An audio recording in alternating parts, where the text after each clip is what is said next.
No, we're not wearing this. That's a tad better. I don't know how to record this at all. Shit. Okay, hold on. My name is Sergio. If you already probably guessed, if you're following me on Instagram and everything, we're Rhody. This is kind of an announcement video and kind of probably the only video I'll do regarding my solo music stuff. God, I'm fucking nervous. Hold on.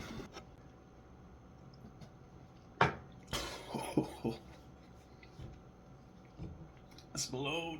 So, to recite how nervous I am, I keep changing my shirt, and I took a shower for this, as if you could possibly smell me, but not really the case. And my glasses are dirty. We're gonna fucking start this thing. Let's start with the basics. If you've been following me forever, or know me at all personally, I've been recording and writing a metal album since 2018, 2019. And this Friday, it will be out everywhere. Spotify, Apple Music, anywhere you listen to music, all that fun stuff. This album will be also the last solo album I do. Mainly because the well is run dry. That's about it. But no, it's the best I can do at the moment. And I would be happy if this was the last thing I ever made on my own completely. Now, I've been thinking about doing this video for a while, and I quite honestly know what I want to get across, so let's get all the bases across straight here. It's an incredibly emotional album for me, and an incredibly daunting thing. For two reasons. Reason number one, the music itself. All these songs are riffs I had for other bands growing up. I started when I was 14. I'm not trying to make it seem like it's bigger than that, but I've been playing music and shows ever since I was 14 years old. I'm now 28, so half my life I've been doing it. And these songs, I remember they just didn't work, or they got rejected, or they weren't quite done yet, but I've always felt really passionate about them. And the past 4 years, since I've recorded everything here in my room. There's a computer there. I've worked on them, and I continue to work on them, and I got them to a point where I feel like, yep, that is how I pictured them in my head since I was 14 and however many years old when I came up with those ideas. And because of that, half of this album is a huge dedication to, or half, I would say this whole album is a huge dedication to everyone I've worked with musically. Dating as far back as Go For Help. Shit, one of the songs is labeled Go For Help. And it's an honor of Dugan, who, if you guys grew up in the area we grew up in, Mike Dugan. He was first guy that took me on to join his band, and I fell in love with it ever since. And the one song, I had talked to him, and we even agreed that, like, it was a riff he had, and I finished it, and I called the song Go For Help for that reason. But musically, yeah, it's a culmination of everything I've been writing for the longest time. Lyrically, it's very unrelenting and unforgiving, also because it's about me personally and the toxic relationship I did have with music, especially with playing shows. If you're unaware, or if you play shows in the area that I'm in, like South Jersey, Philly area, you kind of understand how tough it is and how hard it can be and how daunting it is, where you're playing shows to nobody or just the dance, and it's rough, and you do that all the time. You get one good show every month, two, maybe, if you're lucky, where, yeah, there's just no turnout because people want to go see other things or just don't come out, which I get it, it's not for everybody. But I wanted it really badly. I wanted it so badly that it actually made me not a good person to work with. I actually lost a lot of friendships and a lot of close people because of that, among other things. I was so gung-ho about it and shitty, and it wasn't until I lost those people and I lost a lot of time and energy that I realized that I was just doing things in my personal life that I shouldn't have been doing. So like because of that, a lot of regret and anger and sadness built up. I didn't notice it until I would say probably until COVID. I mean, Jesus Christ, COVID was huge for everybody because I got locked inside. But among that and a bunch of other dumb, bad shit that happened to me, this whole album, it was about my toxic relationship with music. And I used the allegory of hunting for pirate's treasure as the closest thing to an analogy I can get. I.e.,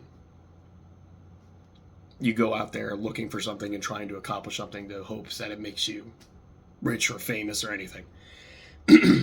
Music's kind of almost the same way if you really look at it that way.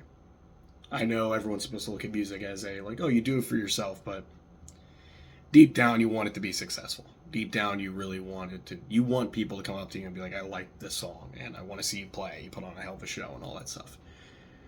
So this album is a concept album about a man looking for treasure out in the ocean, and in the process he loses his crew, and then you end up being alone, and then by the time you find a thing you realize that no one's around you, no one's there to celebrate it with you, and it's awful.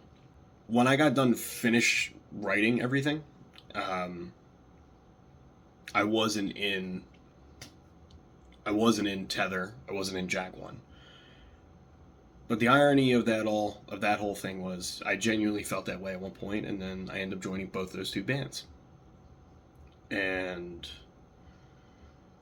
I rediscovered my love for it. I probably have almost quit playing live shows, I think back in 2019.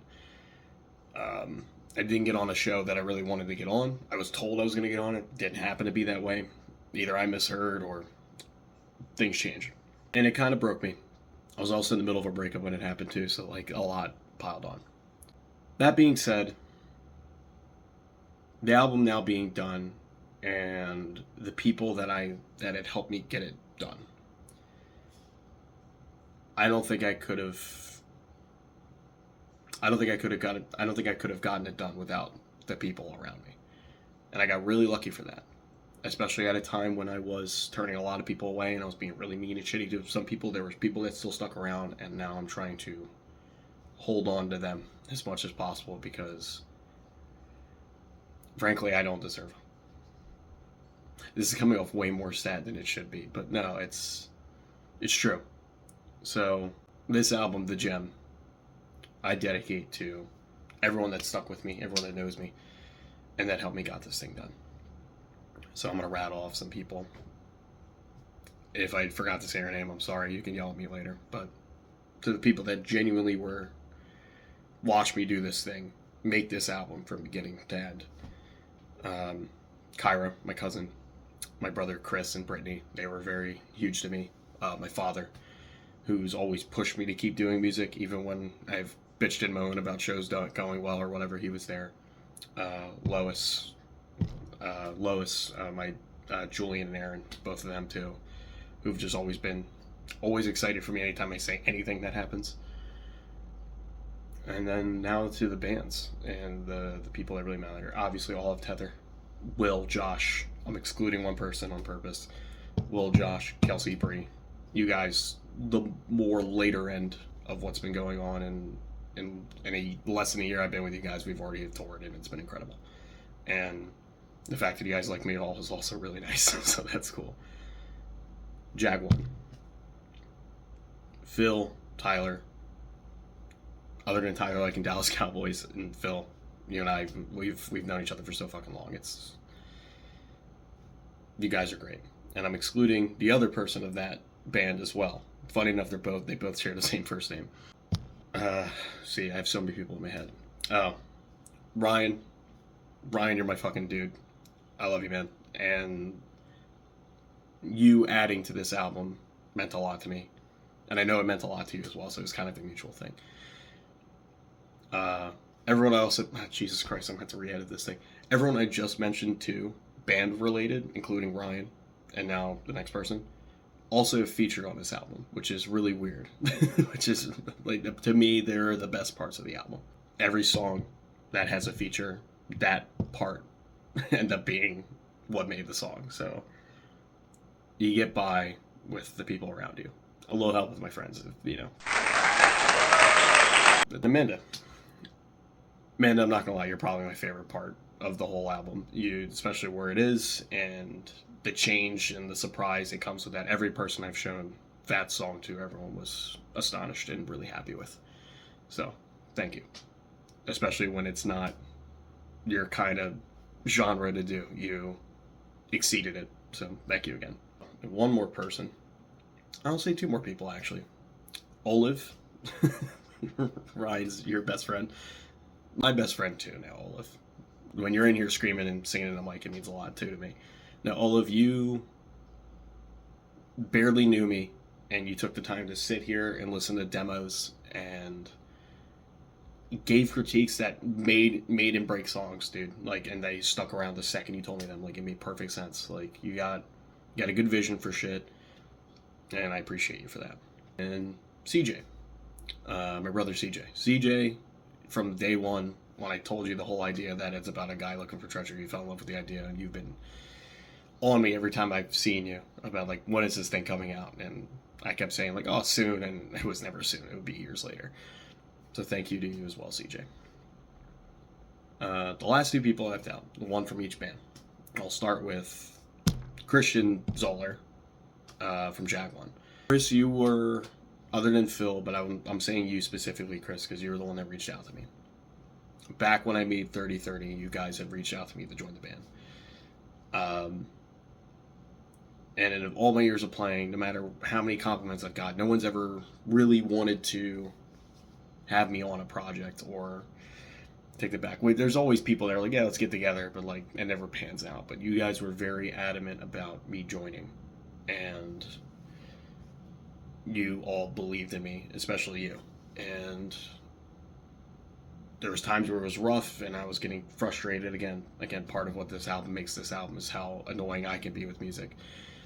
But you guys still worked with me and you still believed in me, and that means a lot. And you watched me at some of my lowest lows. I mean, pretty much all my friends did, but I would say you specifically, the amount of times you've had to drive me, since I don't have a car at the moment. You kept me in there, and it means a lot. So thank you. Lastly, the biggest person I can dedicate this album to is Chris Cortez. I mean, would I be able to help with B-roll? Because, yeah. What a literally, fit. you can shoot whatever you want. Hell I'm yeah. not gonna be Alright. My best friend. Chris and I started in high school. We met in high school. And for whatever reason, because how good he is, he's insane. It's hot in my room. I'm not crying yet. I was thinking about it when I was taking a shower for this nervous video, where you stuck around not because you believed or that I believed in me. Maybe at a period you did, but like for music, I should say, you stuck around because you're an incredible friend. Because, dude, you've gone miles ahead of anything I could ever do. And I've pretty much stayed exactly the same since you met me. But regardless, you've mixed and mastered all of my solo stuff. And everything we've done, and Tether from the Inside, you've done it all on your own. And other than the exception of this album, I should have paid you a long time ago. Paying you now, obviously, because this thing was daunting. And you're at a point, dude, that, like, bro, you can do this shit on your own, and you still want to make music with me, and that means the world. And it was because of you single-handedly that I didn't quit either. That show I mentioned earlier, where I was about to walk, for a show that we were supposed to be on, you were there when I said right then and there, I'm done. I don't want to do this anymore. And you talked me out of it. And even though we broke up as a band, we still remained friends. And I think that is everything to me, because the amount of times I found that I was in bands and the bands would break up and no one would talk. They would all hang out, but I was out. That was it for me. I appreciate and cherish those memories with those bands, but like they don't. Either I push myself out or whatever. But you didn't do that to me at all.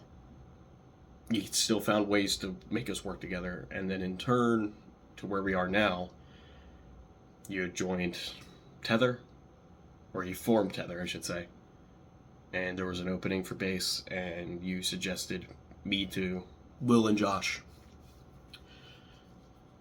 And I remember being nervous because I wasn't just trying to impress them.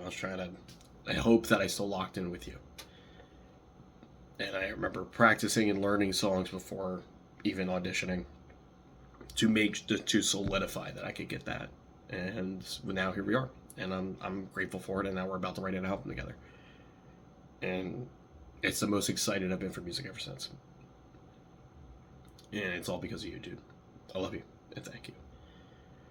The last dedication I could give would really be the only other band, other than From the Inside, that I did for a while with Christian, the Cankers.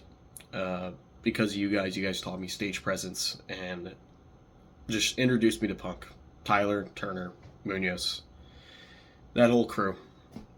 I wasn't good to you guys, and I was too hyper-focused about music, and I should have focused more on friendship, which I'm now doing with the people that I'm currently with. I should have been better, but just know I have a very special place for you guys all, also, especially the Cankers. Cankers was a lot of fun. Yeah, I'm now really sad, and if I made you really sad, I'm very terribly sorry, but this will be the only video I'll ever do like this. It's going on for way too long, truthfully. I might have to cut it down. If you made it to the end, thank you. And I'll finish it with this. Like I said, the gem comes out Friday. It's the last Rhody album. It's the last thing I'll ever do as a solo artist. I'm not done with music. I still got 2 other bands, and I plan on releasing more things with them. But for me personally, and all my emotional bullshit, everything I went through the past 4 years between losing a lot of friends, constantly getting cheated on, and now, this is a very unrelenting, unforgiving, but very personal album to me, and it would mean the world if you all listen to it. And that's pretty much it. I don't know what else to say other than thank you to anyone who has been listening and who made it to here. And I'm sorry to those that I've hurt over the years. And I'm sorry to everyone that had to sit through this also, because it's probably not the best thing to watch all the way through. I don't feel like recording another one, so that will be it. Thank you.